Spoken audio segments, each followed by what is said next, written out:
This is an antique 1913 Singer Model 66 with red-eye decals. Serial number is G3227811.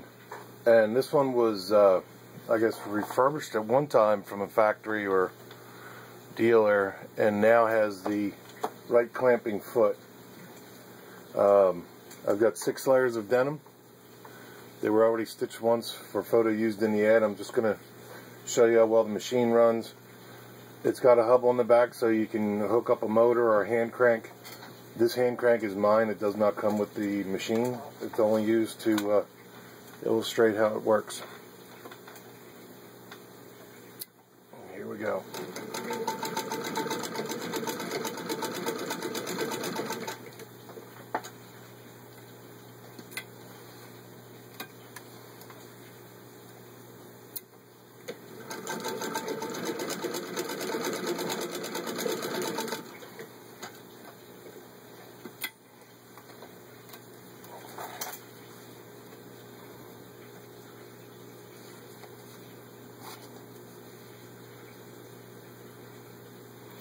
And there you can see it's got an equal stitch on both sides.